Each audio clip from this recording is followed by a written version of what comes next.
మనము యేసు నామము ఉపయోగించిన దెయ్యాలు ఎందుకు లోబడడం లేదు? బలంగానే ప్రార్థన చేస్తున్నావు, కానీ ఆ తర్వాత పరిస్థితులను చూసి భయపడుతున్నావు. యేసు నామంలో చేసిన ప్రార్థనలకు జవాబు ఎందుకు రావడం లేదని ఎప్పుడైనా ఆలోచించారా? అయితే ఈ వీడియో ఖచ్చితంగా మీకోసమే. మనము యేసు నామాన్ని వాడినప్పుడు పరిస్థితులు ఖచ్చితంగా లోబడి తీరాల్సిందే. కానీ అది ఎలా సాధ్యమో విశ్వాస యోధుడు స్మిత్ విగిల్స్వర్త్ గారి యొక్క లోతైన అద్భుత అనుభవాల ద్వారా ఈరోజు మనం తెలుసుకోబోతున్నాం. ఈ వీడియో చివరి వరకు పూర్తిగా చూడండి. ఆ తర్వాత మీ జీవితంలో జరిగే ప్రతి కార్యాలను మీరు ఊహించలేరు. Praise the lord. నా పేరు జీవన్. మీరు చూస్తున్నారు audible faith Telugu YouTube channel. ఇది ఒక క్రిస్టియన్ పాడ్కాస్ట్ ఛానల్. ఈ ఛానల్లో ఇలాంటి లోతైన ఆధ్యాత్మిక సందేశాలు మీ కొరకు అందించబడుతూ ఉంటాయి. కాబట్టి ఇప్పుడే మన ఛానల్ను సబ్స్క్రైబ్ చేయండి మరియు నోటిఫికేషన్ బెల్ను ఆన్లో ఉంచండి. అలా చేయడం ద్వారా నేను వీడియో పెట్టగానే నేరుగా మీ ఫోన్లోనికి నోటిఫికేషన్ వస్తుంది. మరియు ఈ వీడియోను మీ ప్రియమైన వారికి మీ వాట్సాప్ గ్రూప్స్లో ఖచ్చితంగా షేర్ చేయండి. ఇప్పుడు మనం స్మిత్ విగిల్స్వర్త్ గారి మాటల్లోనే ఈ సందేశాన్ని విందాం. చాలామంది క్రైస్తవులు తమకు ఇప్పటికే ఉన్న శక్తిని ఎందుకు పొందలేకపోతున్నారు? ఒక సంఘ కాపరి మంచంపై పూర్తిగా నిస్సహాయ స్థితిలో ఉన్న ఒక పడక గదిలోనికి 6 వ్యక్తులు వెళ్ళారు. ఆ సేవకుడు తనకు తాను ఆహారం తినిపించుకోవడానికి ఒక స్పూన్ కూడా ఎత్తలేని స్థితిలో ఉన్నాడు. వారు అతనికి స్వస్థత కలగాలి అని ప్రార్థించడానికి వచ్చారు. యాకోబు పత్రిక 5వ అధ్యాయం 14వ వచనం ప్రకారంగా వారు అతనికి నూనె రాసి తమ యొక్క అత్యుత్తమ ప్రార్థనలు చేశారు. కానీ వారు ముగించిన తరువాత ఏమీ మారలేదు. ఆ సేవకుడు ఇంకా పగిలిన హృదయంతో ఎలాంటి నిరీక్షణ లేకుండా పడుకొని కన్నీరు మున్నీరుగా ఏడ్చాడు. ఆ 6 విశ్వాసులు నిరుత్సాహంతో అయోమయంతో తలలు దించుకొని ఆ గదిలో నుంచి బయటకు వచ్చారు. వారు చేయగలిగినదంతా చేశారు, బైబిల్ పద్ధతిని పాటించారు. కానీ ఆ వ్యక్తి మంచం మీదే ఎలాంటి మార్పు లేకుండా ఉండిపోయాడు. వారిలో ఒకరు తలుపు బయట ఆగిపోయి మిగతా వారితో మొత్తం పరిస్థితినే మార్చే ఒక మాట చెప్పారు. మనం చేయవలసిన పని ఇంకొకటి ఉంది. మీరంతా నాతో తిరిగి లోపలికి వచ్చి దానిని ప్రయత్నించాలని నేను కోరుకుంటున్నాను అని చెప్పాడు. ఆ గదిలో ఆ తర్వాత జరిగిన సంఘటన చాలామంది క్రైస్తవులు ఎన్నడూ ఉపయోగించని ఒక శక్తిని, మీరు ఇప్పుడు ఎదుర్కొంటున్న ప్రతి అసాధ్యమైన పరిస్థితిని మార్చగల వాస్తవాన్ని వివరిస్తుంది. వారు ఆ గదిలోనికి తిరిగి వెళ్ళినప్పుడు ఏమి జరిగిందో నేను మీకు చెబుతాను. యేసు నామమును ఉచ్చరించుటకు వారు తిరిగి లోపలికి వెళ్ళి మంచం చుట్టూ వృత్తాకారంలో నిలబడ్డారు. ఈ సహోదరుడు ఇతరుల వైపు చూసి మనం యేసు నామాన్ని ఉచ్చరించడం ప్రారంభిద్దాం అని చెప్పాడు. అయితే మొదట ఏమీ జరగలేదు. వారు యేసు యేసు అని నెమ్మదిగా పలకడం ప్రారంభించారు. వారి యొక్క గుసగుసలు తప్ప ఆ గది అంతా నిశ్శబ్దంగా ఉంది. రోగి అయిన ఆ వ్యక్తి ఇంకా కదలకుండానే పడుకొని ఉన్నాడు. కానీ వారు ఆపకుండా యేసు యేసు యేసు అని చెబుతూనే ఉన్నారు. అప్పుడు ఏదో మారడం ప్రారంభమైంది. శక్తి దిగిరావడం మొదలైంది. వారు దానిని అనుభూతి చెందగలరు. ఆ గదిలోని వాతావరణం పూర్తిగా మారడం ప్రారంభమైంది. దేవుడు పనిచేయడం ప్రారంభించాడు అని వారు గ్రహించగానే వారిలో విశ్వాసం కూడా పెరిగింది. వారి ఆనందం అధికమైంది. వారు యేసు నామాన్ని గట్టిగా యేసు యేసు యేసు అని చెప్పడం ప్రారంభించారు. వారు అలా చేస్తూ ఉండగానే అంతవరకు పూర్తిగా నిస్సహాయంగా ఉన్న ఆ వ్యక్తి తన మంచం మీద నుండి పైకి లేచాడు. అతను లేచి నిలబడి తన బట్టలు తానే వేసుకున్నాడు. రహస్యం ఏమిటంటే ఆ 6 వ్యక్తులు తమ దృష్టిని ఆ రోగి మీద నుండి తీసివేశారు. వారు ఇకపై సమస్యపై దృష్టి పెట్టలేదు. వారు పూర్తిగా ప్రభువైన యేసుపైనే తమ దృష్టి నిలిపారు. వారి విశ్వాసం ఆయన నామంలో ఉన్న శక్తిని పట్టుకుంది. నేను మీకు ఒక విషయం చెబుతాను. ఆ నామంలో ఉన్న శక్తిని మీరు నిజంగా గ్రహిస్తే మన జీవితాలలో, మన గృహాలలో, మన సంఘాలలో ఏమి జరుగుతుందో చెప్పడం అసాధ్యం. అపోస్తులుల కార్యముల గ్రంథం 3వ అధ్యాయం 6వ వచనం ఇలా ప్రకటిస్తుంది: వెండి బంగారములు నా యొద్ద లేవు గాని నాకు కలిగినదే నీకు ఇచ్చుచున్నాను. నజరేయుడైన యేసుక్రీస్తు నామమున నడవమని చెప్పే మాట అక్కడ మనకు కనిపిస్తుంది. నేడు చాలామంది విశ్వాసులు మరచిపోయిన ఒక సత్యాన్ని పేతురు, యోహానులు అర్థం చేసుకున్నారు. వారి వద్ద డబ్బు లేదు, పలుకుబడి లేదు, వారికి ఎలాంటి అధికారిక విద్య లేదు. కానీ వారి వద్ద అంతకంటే ఎంతో విలువైనది ఉంది. వారి వద్ద యేసు నామం ఉంది. ఆ నామము ద్వారా సమస్తము సాధ్యమే. దేవుడు ఆయనను బహుగా హెచ్చించి ప్రతి నామమునకు పైగా ఉన్న నామమును ఆయనకు అనుగ్రహించనని, యేసు నామమున ప్రతి మోకాలును వంగవలసిందేనని ఫిలిప్పీలకు రాసిన పత్రిక 2వ అధ్యాయం 9-10 వచనాలు మనకు చెబుతున్నాయి. ప్రతి మోకాలు అంటే ప్రతి అనారోగ్యం, ప్రతి దెయ్యం, ప్రతి అసాధ్యమైన పరిస్థితి, మీరు ఇప్పుడు ఎదుర్కొంటున్న ప్రతి పర్వతం అని కూడా అర్థం. యేసు నామము ద్వారా లోకములోని ప్రతి దానిని జయించే శక్తి ఉంది. మరియు మనం రక్షించబడడానికి ఆకాశము క్రింద మనుష్యులలో ఇయ్యబడిన వేరొక నామం ఏదీ లేదని నేను మీకు ఖచ్చితంగా చెబుతున్నాను. అయితే ఈ శక్తి గురించి మీ అవగాహనను పూర్తిగా మార్చివేసే ఒక విషయాన్ని నేను పంచుకుంటాను.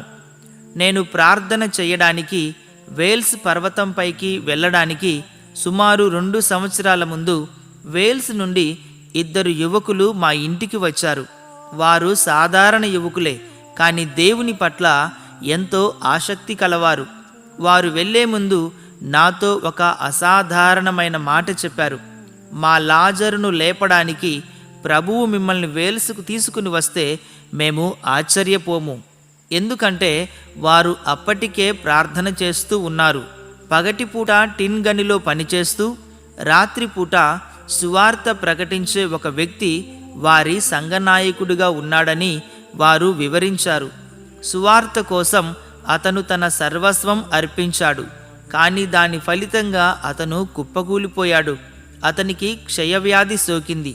సుమారు 4 సంవత్సరాలుగా అతను మంచానికే పరిమితమై నిస్సహాయంగా ఒక స్పూన్తో ఆహారం తినిపించుకునే స్థితిలో ఉన్నాడు. అయితే నేను వేల్స్లో ఆ పర్వతం మీద ప్రార్థిస్తూ ఉన్నప్పుడు ప్రభువు నాతో స్పష్టంగా మాట్లాడారు, నువ్వు వెళ్ళి లాజరును లేపాలి అని. ఆ 2 యువకులు నాకు ఆ ప్రాంతంలో ఒక వ్యక్తి పేరు ఇచ్చారు. నేను ఆ పేరు గల వ్యక్తికి వెంటనే ఒక పోస్ట్ కార్డు రాశాను. ఈరోజు నేను పర్వతం మీద ప్రార్థన చేస్తూ ఉన్నప్పుడు నీవు వెళ్ళి లాజరును లేపాలి అని దేవుడు నాతో చెప్పాడు అని ఆ ఉత్తరంలో రాశాను. నేను ఆ గ్రామానికి చేరుకొని ఆ ఉత్తరం రాసిన వ్యక్తిని కలిసినప్పుడు అతను నా వైపు చల్లని చూపులతో చూశాడు. కానీ అతను ఆ పోస్టు కార్డును నా మీదికి విసిరికొట్టి, మేము దీన్ని నమ్ముతామని నువ్వు అనుకుంటున్నావా అన్నాడు. అతను తన దగ్గర ఉన్న ఒక వ్యక్తిని పిలిచి, ఇదిగో ఈ మనిషిని తీసుకెళ్ళి లాజరును చూపించు అన్నాడు. ఆ తర్వాత ఆ వ్యక్తి నాతో ఇలా అన్నాడు, నువ్వు లాజరును చూసిన మరుక్షణమే ఇంటికి వెళ్ళిపోవడానికి సిద్ధపడతావు, ఎందుకంటే ఏదీ నిన్ను ఆపలేదు అని. సహజ దృక్కోణంలో చూస్తే అతడు చెప్పినదంతా నిజమే. ఎందుకంటే నేను ఆ గదిలోనికి వెళ్ళినప్పుడు చర్మంతో కప్పబడిన ఎముకల గూడులా ఉన్న ఒక వ్యక్తిని చూశాను. అక్కడ ఎక్కడా ప్రాణం ఉన్న ఆనవాళ్లు లేవు. అతనిలోని ప్రతి విషయము మరణాన్ని, క్షీణతను సూచిస్తోంది. కానీ ఇక్కడే విషయం ఆసక్తికరంగా మారుతుంది. నేను ఆ క్షయవ్యాధితో బాధపడుతున్న వ్యక్తితో, నువ్వు కేకలు వేస్తావా అన్నాను. ఎందుకంటే యెహోషువ గ్రంథం 6వ అధ్యాయం 20వ వచనంలో ఎరికో గోడలు ఇంకా నిలబడి ఉన్నప్పుడే ప్రజలు కేకలు వేశారని మనకు తెలుసు కదా. మీరు విశ్వసిస్తే దేవుడు మీకు కూడా అలాంటి విజయాన్నే ఇస్తాడు. కానీ నేను అతనితో విశ్వసించేలా చేయలేకపోయాను. అతనిలో అణువంత విశ్వాసం కూడా లేదు. స్వస్థతతో తనకు ఎలాంటి సంబంధం వద్దని అతను నిర్ణయించుకున్నాడు. నేను పోస్ట్ కార్డు విసిరేసిన ఆ వ్యక్తి దగ్గరకు తిరిగి వచ్చినప్పుడు అతను వెక్కిరిస్తూ ఇలా అన్నాడు, ఇప్పుడు వెళ్ళిపోవడానికి సిద్ధంగా ఉన్నావా అని. కానీ జాగ్రత్తగా వినండి, నేను చూస్తున్న దాన్ని బట్టి చలించను. నేను దేనినైతే విశ్వసిస్తున్నానో దానిని బట్టి మాత్రమే నేను కదులుతాను. నిజంగా విశ్వసించే ఏ వ్యక్తి కూడా పైరూపాన్ని చూడడు. విశ్వసించేవాడు తనకు ఎలా అనిపిస్తుందో కూడా ఆలోచించడు. దేవుని యందు విశ్వాసం ఉంచేవారు వారు దేని గురించి అయితే విశ్వసిస్తున్నారో దానిని ఇప్పటికే కలిగి ఉంటారు. ఆ రోజు రాత్రి నేను వారితో ఏమీ తిననని ఉపవాసం ఉండి ప్రార్థిస్తాను అని చెప్పాను. కానీ నేను పడుకున్నప్పుడు నేను ఎప్పటికీ మర్చిపోలేని ఒక సంఘటన జరిగింది. మంచం మీద ఉన్న ఆ పేదవాడిపై అపవాది పెట్టిన అనారోగ్యాన్ని అంతటినీ కూడా నా మీద మోపడానికి వాడు ప్రయత్నించినట్లు అనిపించింది. ఎందుకంటే నేను నిద్ర లేచినప్పుడు నాకు దగ్గు ఉంది. టీబీ రోగికి ఉండే బలహీనతలన్నీ నా శరీరంలో కనిపించాయి. ఆ రాత్రే నేను మంచం మీద నుండి నేలపైకి దొర్లి అపవాది శక్తి నుండి నన్ను విడిపించమని దేవునికి బిగ్గరగా మొరపెట్టాను. ఇంట్లో ఉన్న వాళ్ళందరూ నిద్ర లేచేంత గట్టిగా నేను కేకలు వేశాను. అయితే ఎవరూ కలత చెందలేదు. మరియు దేవుడు నాకు సంపూర్ణ విజయాన్ని ఇచ్చారు. నా జీవితంలో ఎన్నడూ లేనంత స్వేచ్ఛగా నేను తిరిగి మంచం ఎక్కాను. ఉదయం 5 గంటలకు ప్రభువు నన్ను నిద్రలేపారు. ఆయన నాతో స్పష్టంగా ఇలా అన్నారు, నా బల్ల దగ్గర రొట్టె విరిచేంత వరకు నువ్వు రొట్టె విరవవద్దు. మరియు సరిగ్గా ఉదయం 6 గంటలకు ఆయన యోహాను సువార్త 6వ అధ్యాయం 40వ వచనం నుండి ఈ మాటలు నాకు ఇచ్చారు, మరియు నేను అతనిని లేపుదును అని. ఆ సమయంలో నేను నా ప్రక్కన నిద్రిస్తున్న సహోదరుడిని మోచేయితో పొడిచాను. అతను మూలిగాడు. నేను మళ్ళీ అతన్ని లేపడానికి ప్రయత్నించాను. నేను అన్నాను, వింటున్నావా? తాను అతనిని లేపుతానని ప్రభువు చెప్తున్నాడు అని అన్నాను. ఉదయం అవగానే మేము లాజరు నివసిస్తున్న ఇంటికి వెళ్ళాము. మేమంతా కలిసి 8 మంది ఉన్నాము. లాజరు ఉన్న గదిలోనికి వెళ్ళినప్పుడు మాపై దేవుని శక్తి ఎలా దిగివచ్చిందో నేను ఎన్నటికీ మర్చిపోలేను. అది ఎంతో మహిమాన్వితంగా ఉంది. మేము మంచం చుట్టూ చేరాము. రోగి అయిన ఆ వ్యక్తికి ఉన్న ఒక చేతిని ఒక సహోదరుడు పట్టుకోగా మరొక చేతిని నేను పట్టుకున్నాను. మేము ఒకరి చేతులు ఒకరం పట్టుకొని ఒక సంపూర్ణ వలయాన్ని ఏర్పాటు చేశాము. ఆ సమయంలో నేను ఇలా అన్నాను, మనము ప్రార్థన చేయబోవడం లేదు, కేవలం యేసు నామాన్ని మాత్రమే ఉపయోగించబోతున్నాం.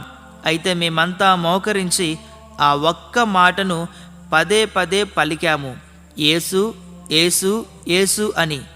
దేవుని శక్తి దిగివచ్చింది. ఆ తర్వాత మళ్ళీ పైకి వెళ్ళినట్లుగా అనిపించింది. మేము ఆ నామాన్ని పదే పదే ఉచ్చరిస్తూనే ఉన్నాము. శక్తి మళ్ళీ దిగివచ్చింది. మళ్ళీ వెనకకు వెళ్ళినట్టుగా అనిపించింది. ఇలా 5 సార్లు దేవుని శక్తి దిగివచ్చి వెళ్ళింది. కానీ మంచం మీద ఉన్న వ్యక్తి మాత్రం కొంచెం కూడా కదలలేదు. సరిగ్గా దీనికి 2 సంవత్సరాల ముందు ఎవరో అతనిని లేపడానికి ప్రయత్నించి విఫలమయ్యారు. అయితే అపవాది ఆ వైఫల్యాన్ని ఉపయోగించి ఈ వ్యక్తిని పూర్తిగా నిరుత్సాహపరిచింది. ఆ సమయంలో నేను లాజరుతో ఇలా అన్నాను, అపవాది ఏమి చెబుతున్నాడు అన్నది నాకు అనవసరం. దేవుడు నిన్ను లేపుతాను అని చెబితే అది జరిగి తీరాల్సిందే. యేసు గురించి దేవుడు చెప్పిన మాట మినహా మిగతావన్నీ మర్చిపో అని చెప్పాను. 6వసారి మేము యేసు యేసు అని ఉచ్చరిస్తూ ఉన్నప్పుడు దేవుని శక్తి దిగివచ్చింది. ఈసారి ఏదో భిన్నంగా జరిగింది. ఆ రోగి యొక్క పెదవులు కదలడం ప్రారంభించాయి. అతని కళ్ళలో నుండి కన్నీళ్లు కారసాగాయి. నేను అతనితో, దేవుని శక్తి ఇక్కడ ఉంది, దీనిని స్వీకరించడం నీవంతే అన్నాను. అతను కన్నీళ్ల మధ్య ఇలా అన్నాడు, నా హృదయంలో నేను ఎంతో చేదును నింపుకున్నాను. దేవుని ఆత్మను నేను దుఃఖపెట్టానని నాకు తెలుసు. ఇక్కడ నేను నిస్సహాయంగా పడి ఉన్నాను. కనీసం నా చేతులను ఎత్తలేను. నేను ఒక స్పూన్ కూడా నా నోటి దగ్గరకు తీసుకుని వెళ్ళలేను అని చెప్పాడు. అతను అక్కడే పశ్చాత్తాపపడి, ఓ దేవా, ఇది నీ మహిమ కొరకు జరగనివ్వు అని కేకలు వేశాడు. అతను ఆ మాటలు చెప్పిన మరుక్షణమే ప్రభువు యొక్క ప్రభావం అతని గుండా కరెంటులా ప్రవహించింది. మేము మళ్ళీ యేసు యేసు యేసు అని ఉచ్చరిస్తూ ఉండగా మంచం కదలడం ప్రారంభమైంది. ఆ వ్యక్తి వణకడం మొదలుపెట్టాడు. ఆ సమయంలో నేను నాతో ఉన్న వారందరితో ఇలా అన్నాను, మీరంతా వెంటనే కిందకి వెళ్ళవచ్చు. ఇదంతా దేవుని కార్యమే. అయితే నేను అతనికి ఎలాంటి సహాయం చేయబోవడం లేదు. నేను అక్కడే కూర్చొని ఆ వ్యక్తి మంచం మీద నుండి లేవడం చూశాను. అతను తన బట్టలు తానే వేసుకోవడం నా కల్లారా చూశాను. 4 సంవత్సరాల పాటు మంచానికే పరిమితమైన ఆ వ్యక్తి ఇప్పుడు తన సొంత కాళ్ళపై ఆ మెట్లు దిగి వస్తూ ఉండగా మేము స్తుతిగీతం పాడాము. లాజరు లేవనెత్తబడ్డాడు అన్న విషయం త్వరలోనే ఆ ప్రాంతమంతా తెలిసిపోయింది. అతనిని చూడడానికి, అతని సాక్ష్యం వినడానికి ప్రజలు నలుమూలల నుండి వచ్చారు. ఈ ఒక్క అద్భుతం ద్వారా దేవుడు అనేకులకు రక్షణను తీసుకుని వచ్చాడు. ఈ వ్యక్తి బహిరంగంగా నిలబడి దేవుడు తన జీవితంలో చేసిన అద్భుతాన్ని అందరికీ చెప్పాడు. తత్ఫలితంగా అనేక మంది తమ పాపాన్ని ఒప్పుకొని క్రీస్తు వైపుకు తిరిగారు. విశ్వాసము మరియు యేసు నామములోని శక్తి. అపోస్తులుల కార్యముల గ్రంథం 3వ అధ్యాయం 16వ వచనం దీనిని ఖచ్చితంగా వివరిస్తుంది. ఆయన నామమందలి విశ్వాసము మూలముగా ఆయన నామమే మీరు చూచి ఎరిగియున్న వీనిని బలపరిచెను. ఆయన ద్వారా కలిగిన విశ్వాసమే మీ అందరి ఎదుట వీనికి పూర్ణ స్వస్థత కలుగజేసెను. పేతురు మరియు యోహానుల గురించి ఒక్క క్షణం ఆలోచించండి. వారు నిస్సహాయులు, నిరక్షరాస్యులు. వారికి ఏ కళాశాల విద్య లేదు. కానీ వారు యేసుతో కలిసి ఉన్నారు. యేసు నామంలో ఉన్న శక్తి గురించి వారు ఒక అద్భుతమైన ప్రత్యక్షతను పొందారు. యేసు రొట్టెలను చేపలను విస్తరింపజేసినప్పుడు వారు వాటిని ప్రజలకు పంచారు. వారు ఆయనతో కలిసి భోజనం బల్ల వద్ద కూర్చున్నారు. యోహాను ఆయన ముఖాన్ని తేరి చూశాడు. పేతురు తరచుగా యేసు చేత గద్దించబడ్డాడు. కానీ వాటన్నింటి మధ్య కూడా యేసు తన ప్రేమను పేతురుకు కనబరిచాడు. సహోదరి సహోదరులారా, మన ప్రభువైన యేసు క్రీస్తు అద్భుతమైన ప్రేమికుడు. నేను దారి తప్పాను, మొండిగా ఉన్నాను.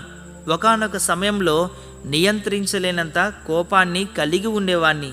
కానీ ఆయన నా పట్ల ఎంతో ఓపికగా ఉన్నారు. ఎవరినైనా మార్చడానికి, ఎవరినైనా స్వస్థపరచడానికి ఆయన అద్భుత నామములో అపారమైన శక్తి ఉందని నేను మీకు చెప్పడానికి ఈరోజు ఇక్కడ ఉన్నాను అంటే అది కేవలం ఆయన ప్రేమయే. నా జీవితంలో జరిగిన మరొక సంఘటన. యేసు నామం గురించి బహిరంగ కూటంలో నేను ప్రసంగిస్తున్న మరో సందర్భంలో ఒక వ్యక్తి వీధి దీపపు స్తంభానికి ఆనుకొని వింటున్నాడు. అతని కోటు లోపల ఒక వెండి పిడువున్న పదునైన కత్తి అంటే బాకు ఉంది. ద్రోహం చేసిన తన భార్యను చంపడానికి వెళ్తున్నానని అతను నాతో చెప్పాడు. కానీ నేను యేసు నామంలో ఉన్న శక్తి గురించి మాట్లాడడం విన్నప్పుడు అతను అక్కడ నుండి వెళ్ళలేకపోయాడు. అతను పూర్తిగా నిస్సహాయంగా భావించాడు. ఇక్కడే మోకాళ్ళ మీద నిలబడు అని నేను అతనితో అన్నాను. ఆ పబ్లిక్ స్క్వేర్లో జనం అటు ఇటు వెళ్తున్న చోటే ఆ వ్యక్తి రక్షణ పొందాడు. మరియు నేను అతనిని నా ఇంటికి తీసుకువెళ్ళి అతనికి కొత్త బట్టలు వేశాను. మరుసటి రోజు ఉదయం అతను నాతో ఇలా అన్నాడు, దేవుడు నాకు యేసును బయలుపరిచాడు. సమస్తము యేసు మీద మోపబడిందని నేను చూస్తున్నాను అని. మరియు ఆ వ్యక్తి ద్రోహం చేసిన తన భార్యను తాను ఆమె కోసం సిద్ధం చేసిన ఇంటికి తిరిగి రమ్మని ఆహ్వానించాడు. ఆమె వచ్చింది. అంతకుముందు శత్రుత్వం, ద్వేషం ఉన్న చోట ఇప్పుడు ఆ మొత్తం పరిస్థితి ప్రేమ ద్వారా రూపాంతరం చెందింది. దేవుడు ఆ వ్యక్తిని ఎక్కడికి వెళ్ళినా తన సేవకునిగా వాడుకుంటున్నాడు. ఇప్పుడు మరొక అనుభవం గురించి తెలుసుకుందాం. స్టాక్ హోమ్లో 3,000 మందితో ఒక కూటం జరిగింది. నయం కాని వ్యాధులతో ఉన్నవారి ఆశ్రమం నుండి ఒక వ్యక్తిని ఆ కూటానికి తీసుకువచ్చారు.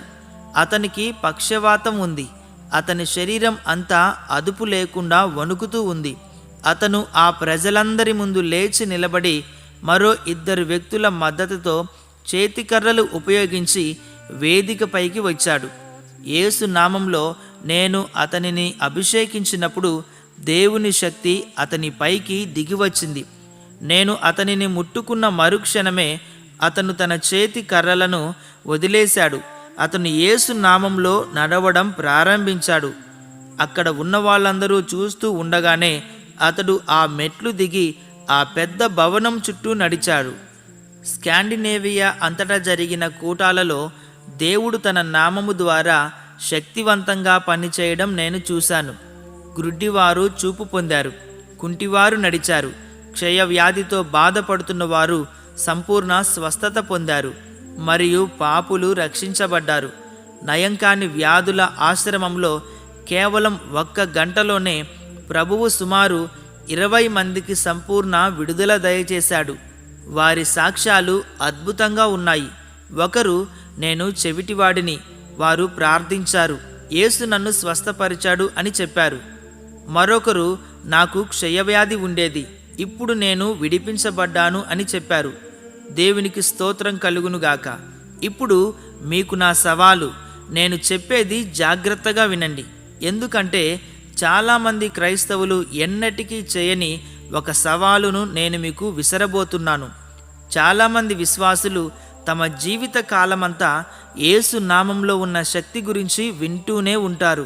వారు దాని గురించి పాటలు పాడుతారు, తమ బైబిలులో చదువుతారు, కానీ వారు దానిని ఎన్నడూ వాస్తవంగా ఉపయోగించలేదు.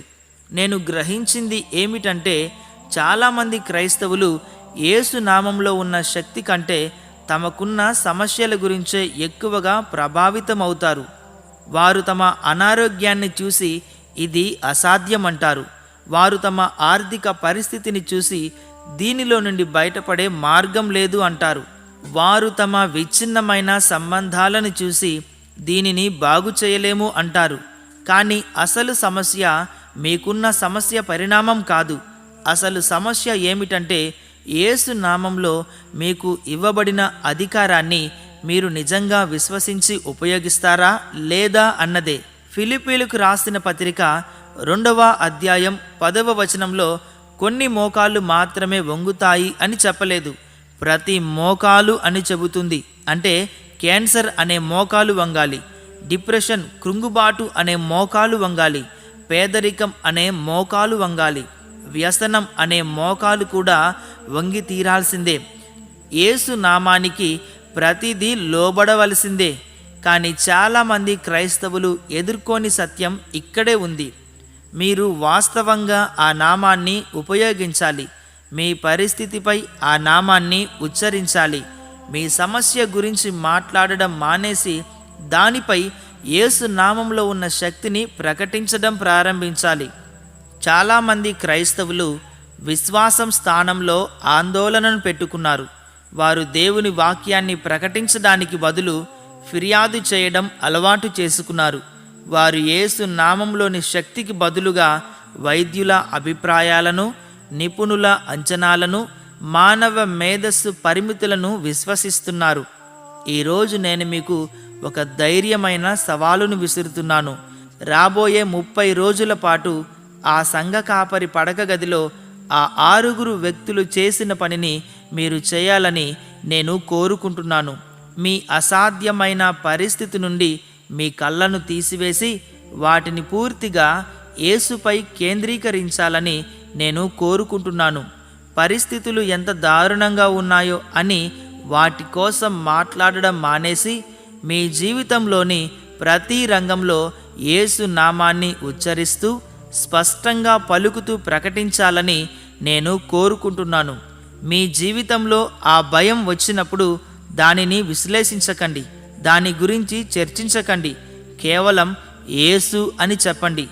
మీ శరీరంలో ఆ విధమైన నొప్పి వచ్చినప్పుడు దాని మీద దృష్టి పెట్టకండి. కేవలం యేసు నామాన్ని ఉచ్చరించండి.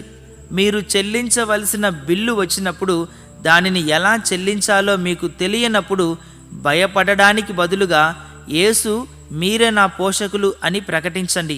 ఇది ఏదో మంత్రం కాదు, ఇది ఏదో మాయాపదం కాదు. ఇది సహజమైన పరిస్థితుల నుండి మీ దృష్టిని తీసివేసి ప్రతి నామమునకు పైన ఉన్న నామములో ఉన్న అతీంద్రియ శక్తిపై మీ పూర్తి నమ్మకాన్ని ఉంచడం గురించిన విషయం. చాలామంది క్రైస్తవులు ఈ సందేశాన్ని విన్న తర్వాత మరలా తిరిగి తమ సమస్యల గురించి చింతించడం ప్రారంభిస్తారు. వారు తిరిగి తమ పరిస్థితుల ద్వారా నియంత్రించబడతారు. వారు తిరిగి శక్తి లేని క్రైస్తవ జీవితాలను గడపడానికి వెళ్తారు. కానీ మీలో కొందరు భిన్నంగా ఉండబోతున్నారు. మీలో కొందరు ఈ సవాలును తీవ్రంగా తీసుకోబోతూ ఉన్నారు. మీరు యేసు నామాన్ని అధికారంతో మరియు విశ్వాసంతో ప్రయోగించడం ప్రారంభించబోతున్నారు. మీరు అలా చేసినప్పుడు ఎప్పటికీ మారవు అనుకున్న పరిస్థితులు మారడం మీరు చూడబోతున్నారు. క్రీస్తులో మీ స్థానం గురించి మీరు ఒక విషయం అర్థం చేసుకోవాలి. యోహాను సువార్త 14వ అధ్యాయం 13, 14 వచనాలలో యేసు ఇలా చెప్పినట్లుగా నమోదు చేయబడింది. మీరు నా నామమున దేనిని అడుగుదురో తండ్రి కుమారుని యందు మహిమపరచబడుటకై దానిని చేతును. నా నామమున మీరు నన్నేమి అడిగినను నేను చేతును. ఆ మాట మీరు విన్నారా? ఆయన నామంలో మీరు ఏది అడిగినా ఆయన దానిని చేస్తాడు. ఇది నా వాగ్దానం కాదు, ఇది స్వయంగా యేసు చెప్పిన మాటే కదా. కానీ మీరు వాస్తవంగా అడగాలి. ఆయన మీకు ఇచ్చిన అధికారాన్ని మీరు వాస్తవంగా ఉపయోగించాలి. మీరు తిరిగి జన్మించినప్పుడు కేవలం మీ పాపాలు క్షమించబడడం మాత్రమే కాదు, యేసు నామంలో ఉన్న సమస్తానికి మీకు ప్రవేశం లభించింది. ఆ నామాన్ని ఉపయోగించే చట్టపరమైన హక్కు మీకు ఇవ్వబడింది. కానీ మీరు వాటిని ఎన్నడూ వినియోగించుకోకపోతే ఆ హక్కులకు ఎలాంటి విలువ ఉండదు. రోగంతో ఉన్న ఒక వ్యక్తిని మీరు చూసి యేసు అతనిని స్వస్థపరచగలడు అని మీరు నమ్మితే విశ్వాసంతో ముందుకు అడుగు వేసి యేసు నామంలో అతనిపై చేతులు ఉంచండి. మీ సొంత జీవితంలో మీరు అసాధ్యమైన పరిస్థితిని ఎదుర్కొంటూ ఉన్నట్లయితే ఏదైనా చేయమని దేవుడిని బ్రతిమాలడం మానేసి ఆయన వాక్యం యేసు నామంలో ఇప్పటికే వాగ్దానం చేసిన దానిని ప్రకటించడం ప్రారంభించండి. సమస్య దేవునికి ఇష్టం లేకపోవడం కాదు, సమస్య ఆ శక్తి లేకపోవడం కాదు. దేవుని ప్రజలు తమకు ఇప్పటికే ఇవ్వబడిన దానిని ఉపయోగించుకోకపోవడమే అసలు సమస్య. యేసు నామంలో ఉన్న శక్తి నిజమైనది, అది అందుబాటులో ఉంది, అది ఉపయోగించబడడానికి వేచి ఉంది. ఈరోజు నేను మీతో పంచుకున్న ప్రతి అద్భుతం ఎందుకు జరిగింది అంటే ఎవరో ఒకరు ఆ నామాన్ని విశ్వసించి దానిని విశ్వాసంతో అధికారంతో ఉపయోగించారు కాబట్టే. 6 వ్యక్తులు యేసు అని ఉచ్చరించినందున ఆ సంఘ కాపరి తన మంచం మీద నుండి లేచి నిలబడ్డాడు. 4 సంవత్సరాలుగా మంచానికే పరిమితమైన వేల్స్లో ఉన్న లాజరు మేము యేసు నామాన్ని ఉపయోగించడం వల్లే మళ్ళీ తిరిగి నడిచాడు.